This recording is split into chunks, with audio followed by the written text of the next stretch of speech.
역대기서는 이스라엘의 그 역사서입니다. 언제부터 언제까지의 역사를 다루고 있는가 하면 한번 볼까요? 역대기 1장, 역대상 1장을 한번 보겠습니다.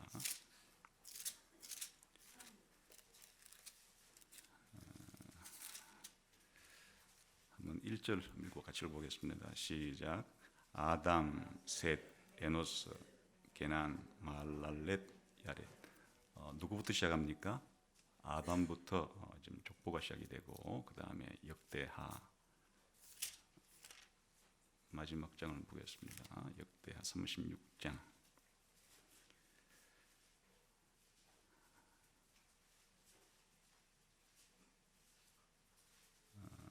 36장 22절부터 읽어보겠습니다. 시작.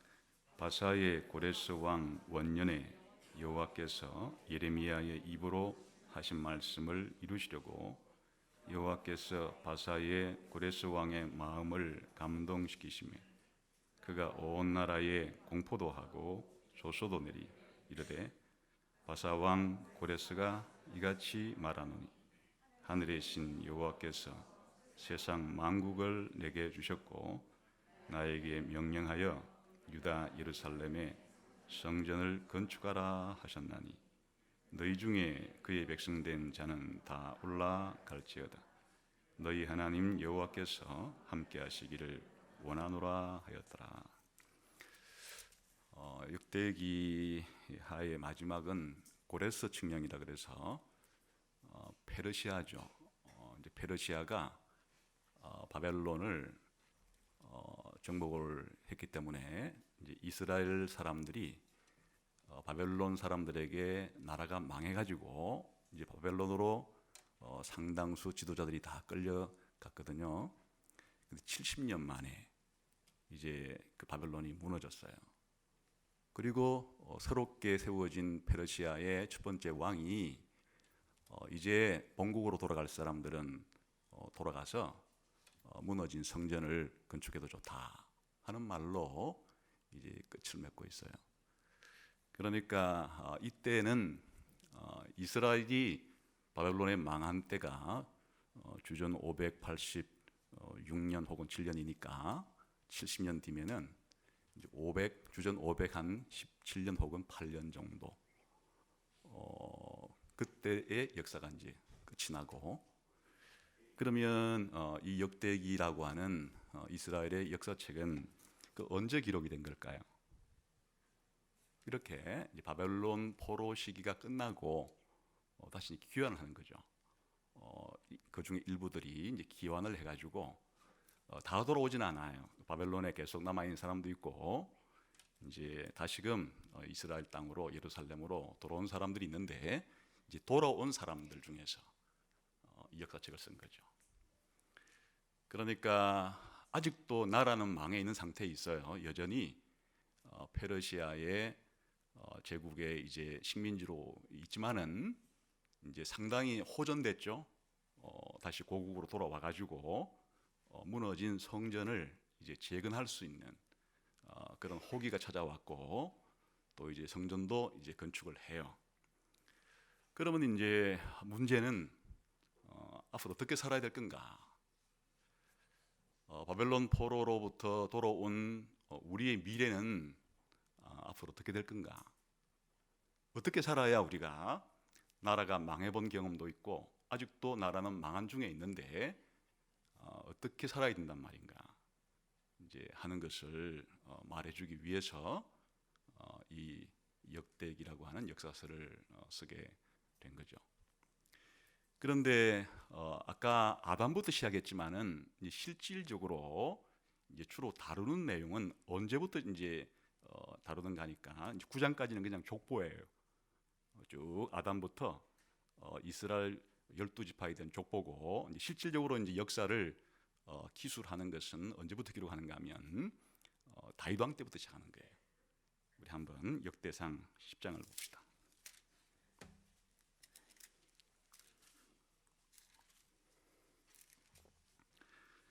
9장 9장까지는 족보고 이제 역대상 10장 13절 14절을 읽어봅시다. 시작. 사울이 죽은 것은 여호와께 범죄하였기 때문이라. 그가 여호와의 말씀을 지키지 아니하고 또 신접한 자에게 가르치기를 청하고 여호와께 묻지 아니하였으므로 여호와께서 그를 죽이시고 그 나라를 이새의 아들 다윗에게 넘겨 주셨더라. 이제 구체적으로 역사를 기술하는 부분은 사울 왕이 죽은 날부터 시작해요. 사울 왕이 죽는 날부터 시작해서 이제 10장에 사울 왕이 그날 블레셋과의 전투에서 새 아들과 함께 전사를 합니다. 죽고 이제 이 나라가 그러니까 이제 다윗에게 넘겨졌다 해서 이제 실질적으로는 다윗 왕국의 이제 시작부터 이야기가 전개되는 것이니까 기본적으로 이 역대기가 다루는 그 내용은 다윗 왕국의 시작부터 해서 이제 다윗 왕국이 망하고 바벨론 포로 끌려간 이후에 다시 회복된 때까지의 그 한 500년 정도의 기간 동안에 일어난 일을 다루고 있는 겁니다. 그런데 이제 이 기간을 다루고 있는 성경책이 또 있었죠. 우리가 그동안 살펴보았던 사무엘 상하와 열왕기 상하가 같은 기간을 다루고 있어요. 그러니까 이스라엘에 예수님이 오시기 전까지의 고대 이스라엘의 역사는 약 2000년이었어요. 아브라함이 하나님께 부름받은 때가 예수님이 오시기 한 2000년 전쯤 일어난 일이에요.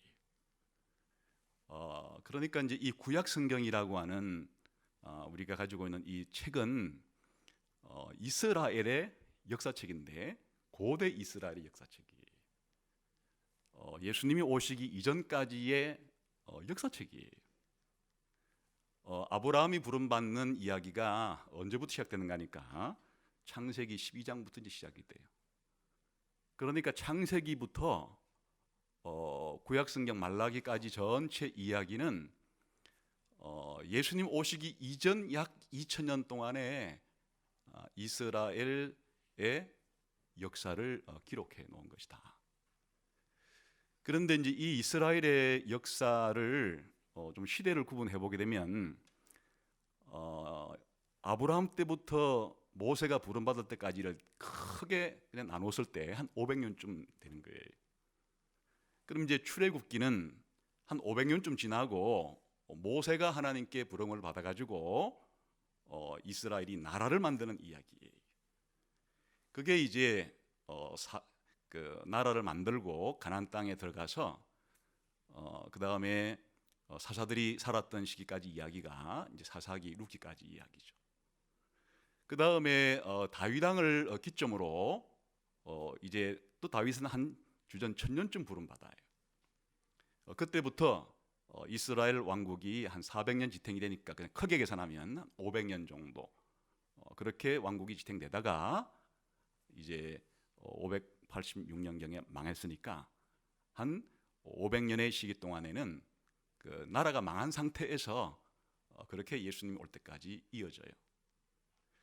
그러니까 이스라엘 역사를 네 토막을 내면은 아브라함부터 모세까지 한 500년, 모세부터 다윗까지 한 500년, 다윗부터 나라가 망할 때까지 한 500년, 나라가 망한 다음부터 예수님 올 때까지 한 500년 이렇게 크게 4등분으로 나눌 수가 있는데 이 기간 동안에 성경이 기록하고 있는 분량을 보게 되면은 아브라함 때부터 모세 때까지는 같은 시간 500년이라도 창세기 12장부터 50장까지 그 정도 분량 가지고 그 기간을 그냥 다 끝내버리고 말아요. 아주 오래전의 얘기니까 조상들에 대한 이야기를 아주 간결하게 처리를 했어요.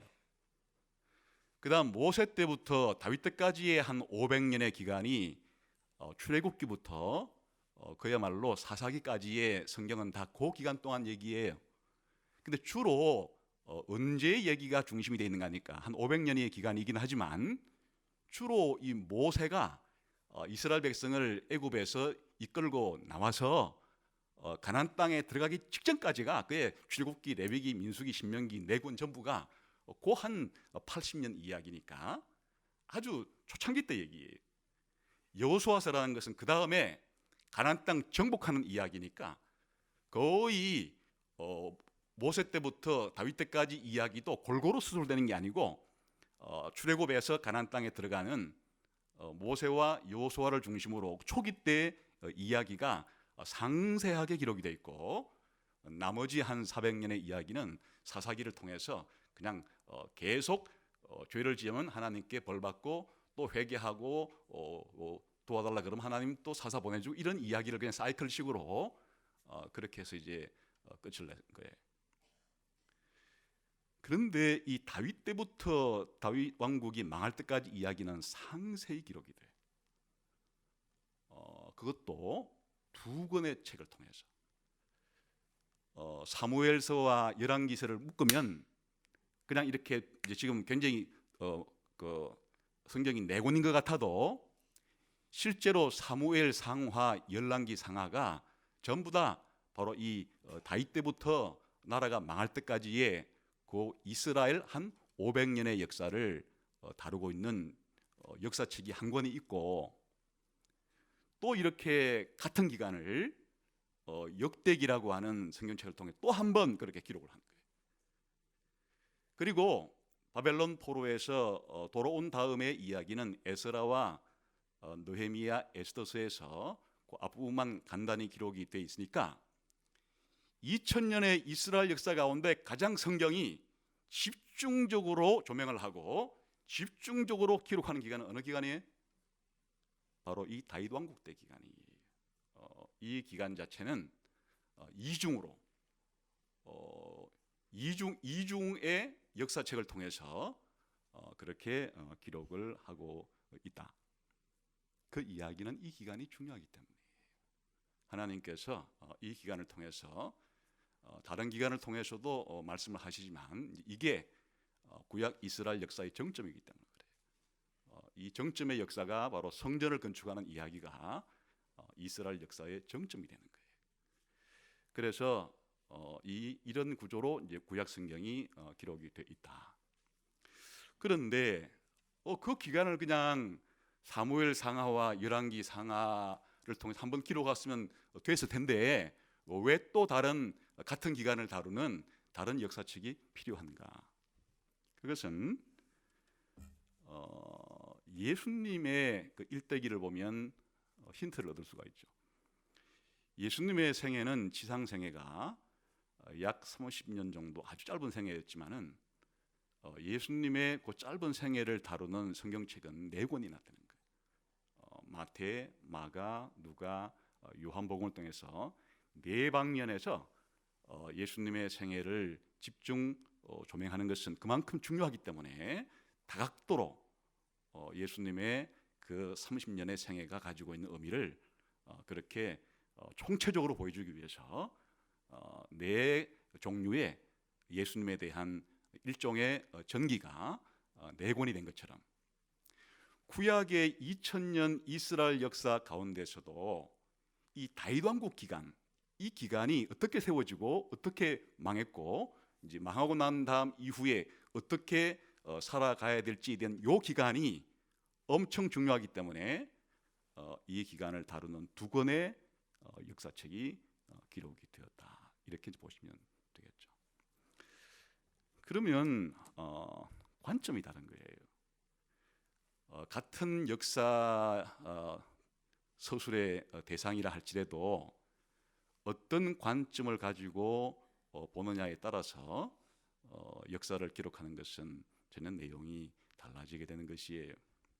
예를 들면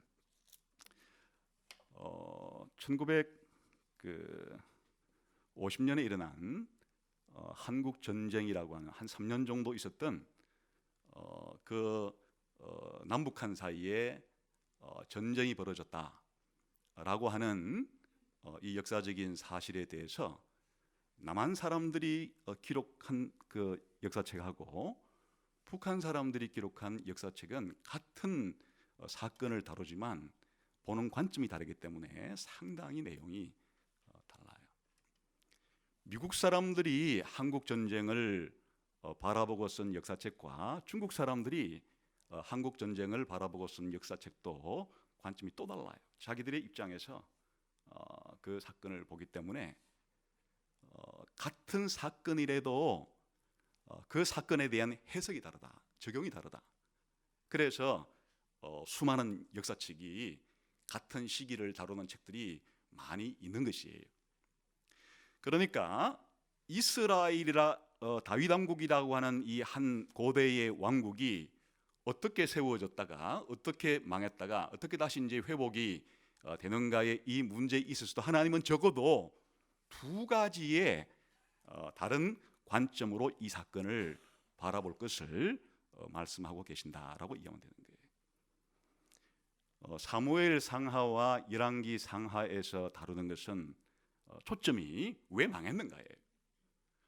그러니까 사무엘 상하와 열왕기 상하의 요지는 이스라엘이라는 고대 왕국이 어떻게 세워져서 어떻게 망했는가, 결국 왜 망했는가, 왜 망했는가에 대한 설명을 하는 책이 바로 사무엘 상하, 열왕기 상하가 다루는 내용이었어요. 한마디로 뭐였죠?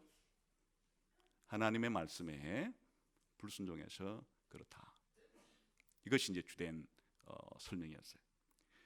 그런데 이 역대기서라고 하는 성경책은 같은 기간을 다루더라도 왜 망했는가가 아니에요. 이제는 다시 회복이 됐기 때문에 우리가 회복된 이 나라에서 어떻게 해야 앞으로 바르게 살아갈 수가 있을까? 우리의 미래를 어떻게 우리가 설계하고 살아가야 하는가 하는 데 초점이 있어요. 그래서 그 비결을 어디에서 얻는가 하니까 과거의 역사를 보건대 하나님의 성전에 대해서 성전을 중요시 여기고 성전을 건축하거나 성전을 유지하고 보수하는데 전심전력을 쏟았던 시대에는 굉장한 하나님께부터 오는 복이 있었어요.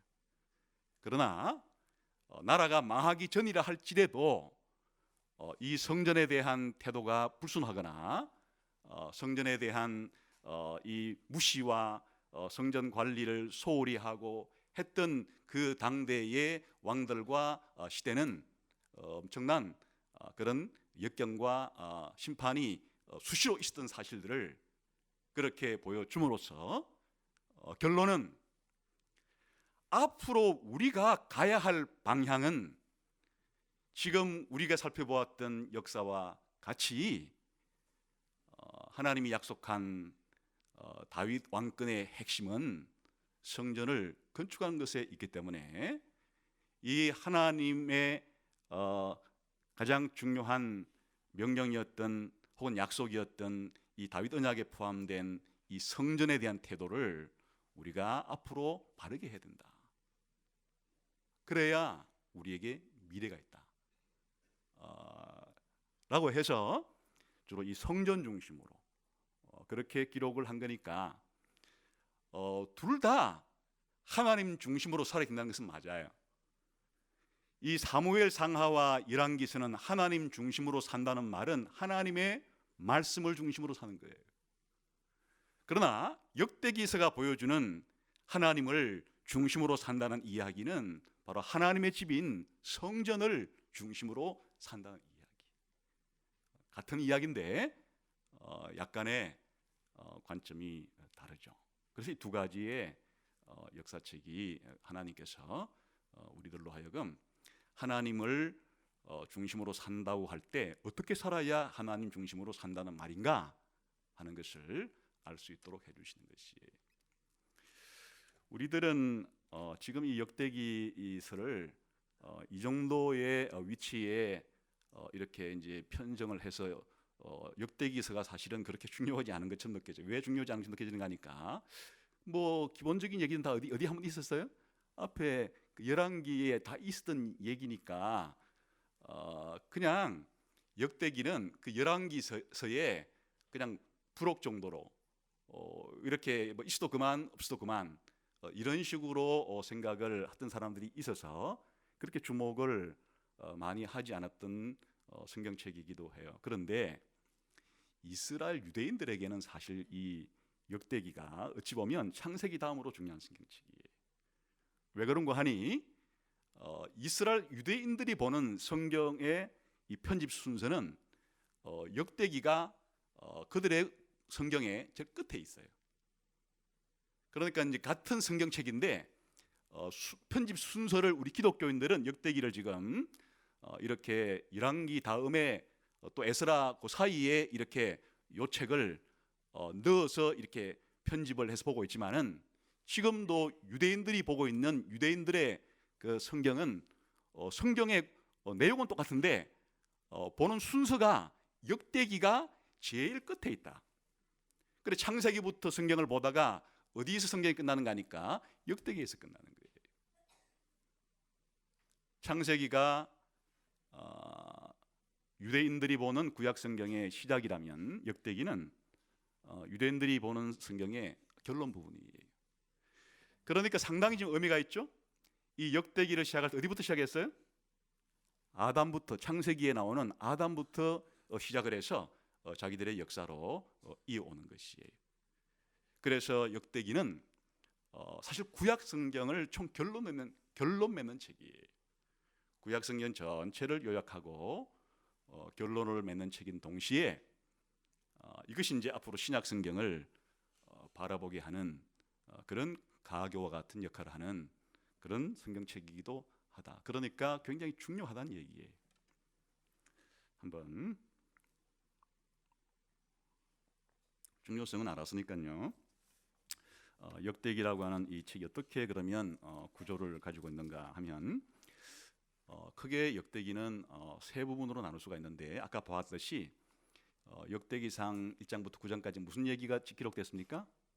장장, 족보가 9장이나 기록됐어요. 창세기부터 요한계시록까지 성경을 통독하다가 중간에 멈추는 지점이 바로 역대기상이에요. 왜냐하면 이걸 읽어낼 사람이 별로 없을 거예요. 계속 9장이 계속 사람 이름만 이렇게 9장이 나오는데 별로 누군지도 모르는 사람 9장이 나오니까 통독하다가 이 장벽이 여기서 형성이 되는 거예요. 상당히 인상적이죠. 9장씩이나 지금 족보를 기록한 그런 성경이 지금 있다. 그 다음에 아까 이제 역대상 10장부터 역대하 9장까지는 통일 왕국 시대의 다윗과 솔로몬 왕 이야기, 다윗과 솔로몬이 성전에 대해서 어떤 태도를 취했는가 하는 게 그 중앙 부분에 있는 거예요. 그리고 이제 역대기 하 10장부터 마지막 장까지는 솔로몬 이후의 왕들의 이야기인데 성전을 어떻게 취급하고 있는가 하는 이야기예요.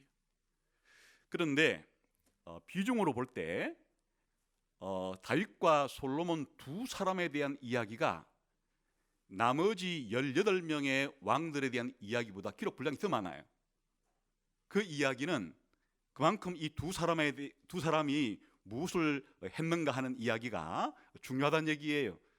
그런데 이 두 사람 이야기의 핵심은 다윗은 성전 건축 준비한 사람이고 솔로몬은 성전 건축한 사람이고 그 얘기예요. 그러니까 역대기 전체의 핵심 내용이 성전 건축을 중심으로 되어 있다.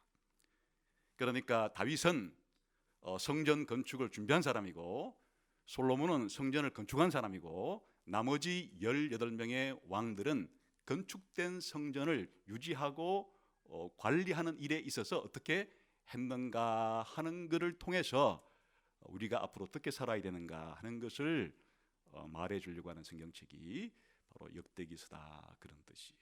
그래서 이제 역대기라는 성경책을 읽을 때 이 사무엘 상하와 열왕기 상하와 비교를 하면서 읽을 필요가 있는데 어떤 큰 차이가 있는가 이제 하는 점이 하나는 포로 중에 그렇게 기록한 역사책인 반면에 하나는 포로 이후에 기록했다는 점이 크게 다르고, 그러니까 이제 방향 자체가 달라요. 그다음 또 하나의 큰 차이점은 열왕기 상하는 북이스라엘과 남왕국 이야기 모두를 교차 방식으로 모두 둘 다 기록하는 거예요. 그런데 역대기에서는 북왕국 얘기는 안 해요. 그냥 남왕국 얘기만 하는 거예요. 남왕국 이야기가 중요한 이유가 바로 이 성전 이야기 때문에 그런 거예요. 그래서 이제 역대기의 기본적인 이런 특징을 알고 성경을 읽어야 역대기라고 하는 같은 시대를 사무엘 상하와 열왕기 상하가 다룬다 할지라도 그 중점이 어디에 있는가를 알 수가 있다, 그런 이야기죠. 우선 개관적으로 볼 때 이제 첫 번째 큰 덩어리는 이 족보 부분이에요. 근데 이 족보도 그냥 읽게 되면은 굉장히 무슨 이야기를 하는지 알 수가 없도록 돼 있으나 이 족보 이야기를 잘 면밀하게 들여다보면 아주 몇 가지 특징이 있어요. 그것은 한번 읽어봅시다. 아까 1장은 아담부터 이제 쭉 해서 이스라엘 12지파에 이르기까지의 전체 이제 족보예요. 그 다음에 2장 3절 한번 읽어봅시다. 시작. 유다의 2장 1절 1, 2절 한번 읽으면 되겠네. 시작. 이스라엘 아들은 이러하니 르우벤과 시므온과 레위와 유다와 이사갈과 스불론과 단과 요셉과 베냐민과 납달리와 갓과 아스리더라. 그러니까 지금 1장은 아담부터 전체 이 인류 전체에 대한 족보를 그냥 한 장에다가 압축해 놓은 거예요. 그다음 2장부터는 이제 진짜 중요한 것은 이스라엘 민족의 역사니까 이스라엘 민족의 역사를 지금 이제 2장부터 12지파 이야기를 족보를 기술로 가는 거예요. 어디까지 하는가 하니까 8장까지 그렇게 이스라엘 12지파 족보를 기록한 거예요. 그 다음에 9장 가봅시다. 9장 가게 되면은 이제 또 다른 이제 내용이 나와요. 1절부터 한번 읽어봅시다. 시작. 온 이스라엘이 그 계보대로 계수되어 그들은 이스라엘 왕조실록에 기록되니라. 유다가 범죄함으로 말미암아 바벨론으로 사로잡혀 갔더니 그들의 땅 안에 있는 성읍에 처음으로 거주한 이스라엘 사람들은 제사장들과 레위 사람들과 느비딤 사람들이라. 유다 자손과 베냐민 자손과 에브라임과 므낫세 자손 중에서 예루살렘에 거주한 자는, 이제 이 9장은 한 장이 무슨 얘기인가 하면 바벨론 포로로 끌려갔던 사람들 가운데 이 돌아온 사람들이 있지 않습니까? 이 돌아온 사람들이 이제 예루살렘에 누가 돌아왔는가? 그 바벨론 포로에서 돌아와 가지고 예루살렘에 거주한 사람들에 대한 이야기예요. 그러니까 이 족보가 크게 세 부분으로 되어 있는 거예요. 하나는 1장은 아담 때부터 이스라엘 민족이 선택받기 전까지의 전체 인류에 대한 이야기를 아주 한 장 안에다가 압축적으로 그렇게 담아 두고서 이와 같은 전체 인류 가운데서도 하나님께서 자신의 백성으로 선택한 사람은 모든 민족이 아니라 누구예요? 이스라엘 민족이에요. 그래서 2장부터는 이스라엘 민족의 이야기인데 12지파이기 때문에 이제 12지파의 족보를 그렇게 기술을 했고, 그런데 이제 중요한 역사에 전환점이 생겼는데 그게 나라가 망한 거예요. 그래 바벨론 포로로 끌려갔다가 다시 이제 돌아온 사람들이 예루살렘에 정착을 하고 있는 게 이 9장이에요. 그러니까 지금 이 역대기서는 누구를 대상으로 쓰고 있는가 하면 지금 9장에 나오는 바로 9장에 있는 이 사람들이 앞으로 어떻게 살아가야 될까에 대한 이야기가 나머지 10장부터 역대기 하까지의 이야기는 9장에 담긴 이 사람들의 미래에 대한 청사진과 같은 것이에요. 그럼 이것이 왜 이렇게 기록이 됐는지 대단한 거예요.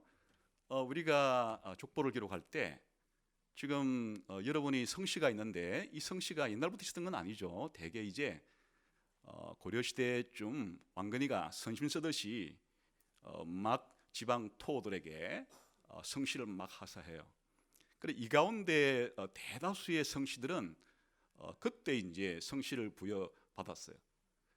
그런데 우리가 족보를 기록할 때는 우리가 공동으로 모시는 조상이 누군가를 가지고 이제 족보를 만드는 거예요. 예를 들면 뿌리에 대한 관심이 할아버지밖에 관심이 없으면 3대째 할아버지를 중심으로 할아버지의 아들들과 또 그 아들들의 아들들인 우리 거기까지만 족보를 쓰는데 역사에 관심이 좀 더 많으면 좀 10대까지 거슬러 올라가서 그 10대 정도 되게 되면 상당히 그 안에 많은 범위가 포함되는데 10대까지 한 이유는 그때 그 성씨에 아주 큰 일이 벌어진 거예요.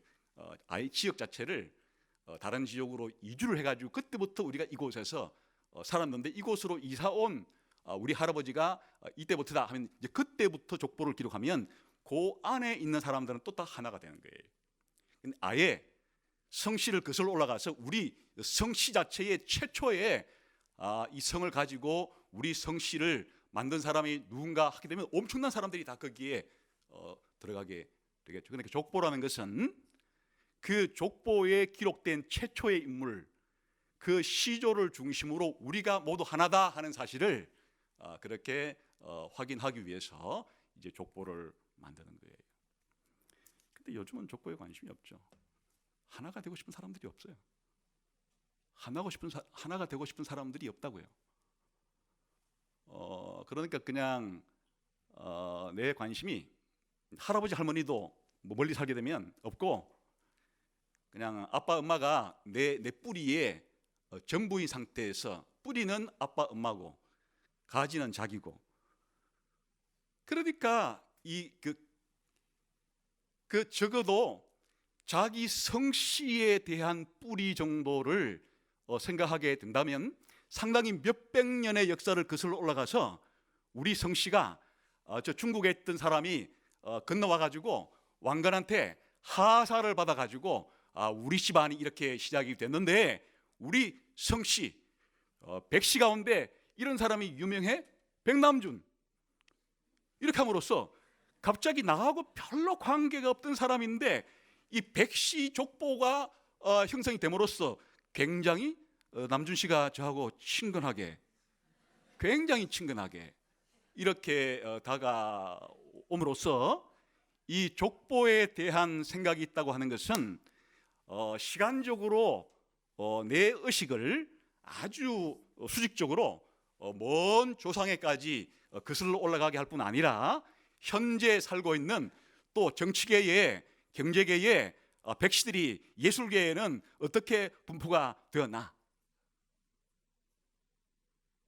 별로 없으면 굉장히 애통해하는 거고 우리 성씨가 막 정치 경제를 잡고 있으면은 대단히 자부심을 가지게 되는 거고 내 의식을 확장시키는 거예요. 이스라엘 사람들의 역사의식은 어디까지 펼쳐진다니까 단순히 아브라함이라고 하는 한 인물로부터 자기들의 출발점을 삼지 않아요. 그럼 그 이전에 아브라함은 그 이전에 누구와 연결됐는가?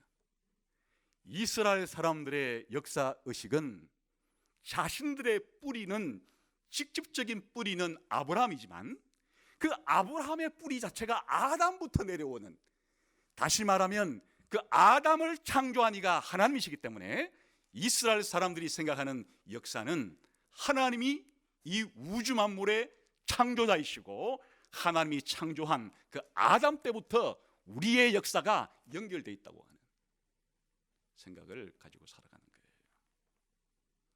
물론 그 안에 여러 가지 사건들이 벌어졌기 때문에 이제 인간의 죄가 들어오게 되고 또 홍수라고 하는 엄청난 사건이 벌어지게 되고 또 노아의 세 아들로 말미암아 자손들이 나눠지게 되고 그 가운데 하나님의 놀라운 구원 역사를 진척시키기 위해서 아브라함이라고 하는 자신들을 선택했다고 하는. 그러니까 두 번째 생각은 선택받은 민족이라는 생각이 나오는 거예요.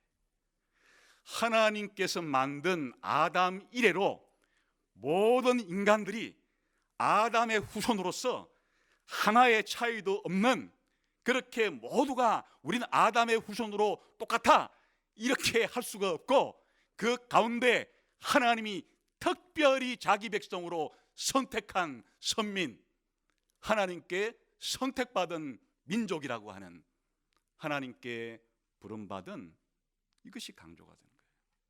이 족보에 우리들은 다른 민족과는 다르다. 하나님의 선택을 받은 민족이다. 그래 그 역사를 길게 기록하는 것이에요. 8장까지. 그런데 이제 정말 중요한 것은 이 이스라엘 나라가 어떤 이유로 망해버리고 이 대제국이라고 하는 나라의 변방에서 자기들이 그렇게 힘없이 끌려가서 살고 있다가 이제 고국 땅으로 다시 돌아는 왔으나, 아까 이와 같은 전체 인류 가운데 하나님의 선택받은 이 선민으로서 나라가 망했을 때 상당수는 죽어버리고 우리 조상들은 끌려갔다가 이제 돌아왔는데, 우린 누군가? 바벨론 포로가 되기 이전에 그 조상들과 우리가 연결되어 있다.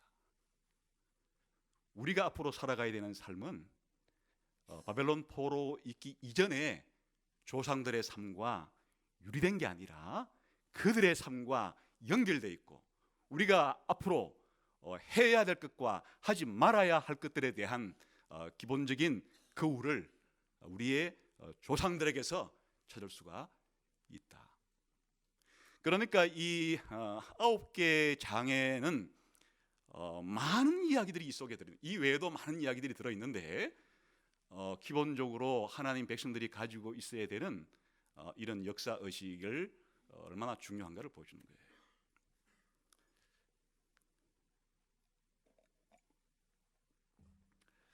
이것은 우리 신자들도 마찬가지인데, 사실 여러분들이 관심이 없어서 집안에 가서 자기 성씨족보, 대동족보를 찾아보면 요즘에 다 버렸지, 뭐 가지고 있는 사람도 별로 없을 것이고, 그래 봐야 그게 거슬러 올라가 봐야 말이에요.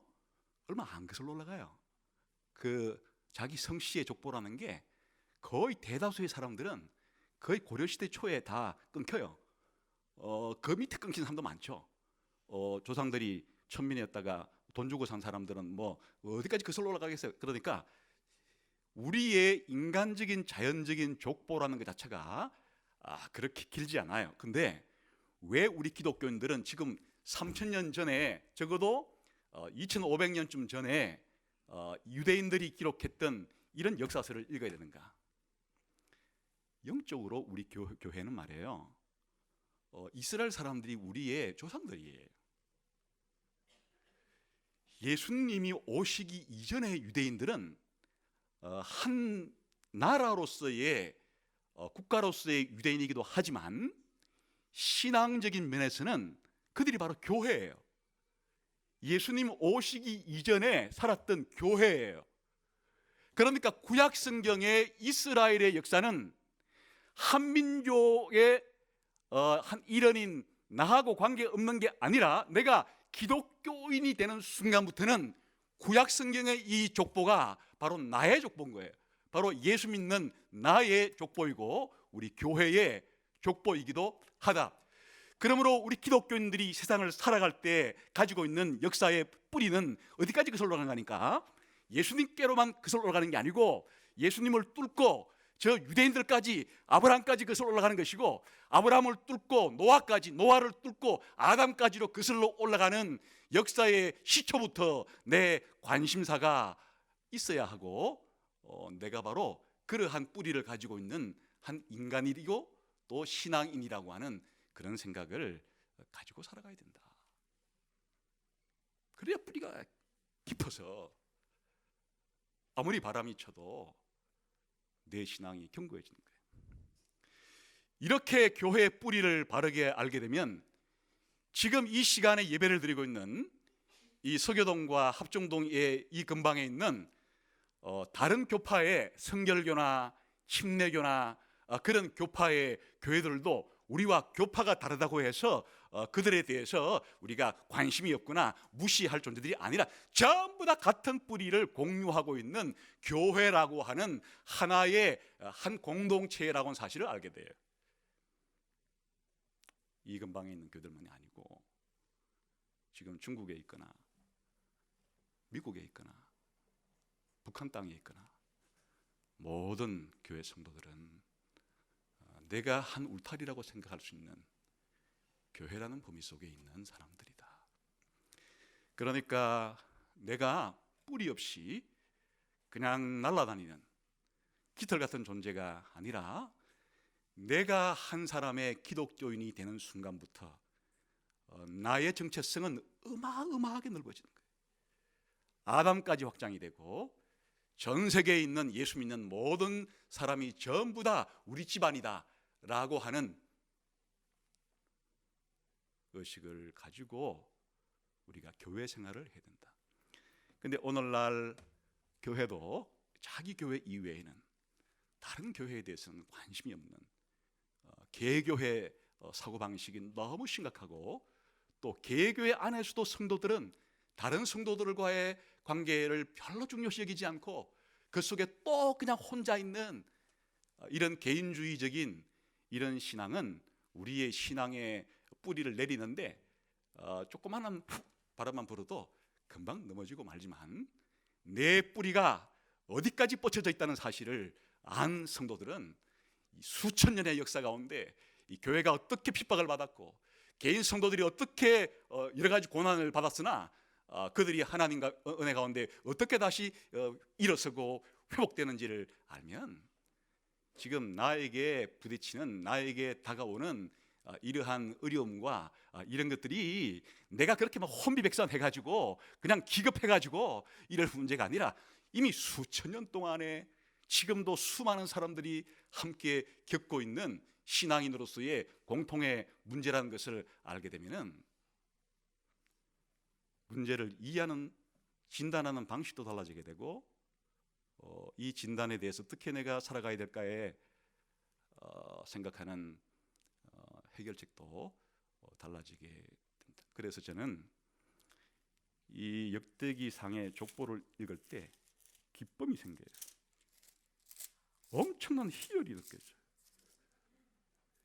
이렇게 짧은 지면 안에 이렇게 많은 이야기를 이 속에 담고 있다는 것에 대해서 엄청난 감사를 해요. 그리고 내가 누군지를 아는 데 있어서, 내가 어떻게 살아가야 되는지를 아는 데 있어서 이렇게 복잡하고 다단한 현대의 삶 가운데서 내가 떠밀려 내려가지 않고 내가 누군지를 바르게 알고 어떻게 살아야 될지를 아는 데 있어서 중요한 그와 같은 큰 도움을 받습니다. 그래서 오늘은 여기까지 하고 다음 시간에 이제 성전 이야기를 공통점으로 나머지 부분들을 그렇게 하도록 하겠습니다. 그래서 오늘 다시 한번 우리가 하나님의 백성으로서 신자가 되었을 때 이것이 뭘 의미하는가 하는 것을 역대기 상에 나오는 9장의 긴 족보가 우리에게 좋은 지침이 될 수 있도록 그렇게 우리의 삶을 그렇게 살아가도록, 그래서 결론적으로는 바로 이 성경책을 열심히 잘 읽어야 하고 또 역사에 대한 관심도 많이 가져야 하고 내가 누구고 무엇을 해야 되는지에 있어서 나 혼자 살아가는 게 아니고 우리 예수가족교회 혼자 살아가는 게 아니고 하나님의 백성으로서 예수가족교회도 있는 것이고 나도 있는 것이다 하는 생각을 가지고 살아가게 되기를 주님의 이름으로 축원합니다. 기도하겠습니다. 하나님 아버지 감사합니다. 오늘 세상이 너무 복잡해서 도대체 내가 누군지 알 수도 없고 또 내가 살아가는 의미가 뭔지를 생각하려 해도 제대로 알기 어려운 시대에 살고 있습니다. 오늘 하나님 말씀을 통해서 우리의 생각의 지평을 확장시켜 주셔서 역대기상에 기록된 이 족보와 같이 하나님이 만드신 이 세상과 이 인간 공동체 전체와 그 가운데 하나님의 선택받아 구원받은 교회라는 공동체 속에서 내 삶의 좌표는 어디쯤 있는지, 우리 예수가족교회는 어디쯤 있는지 생각하면서 살아갈 수 있는 우리 성도들이 다 되게 해 주옵소서. 예수님 이름으로 기도하옵나이다. 아멘. 성찬식은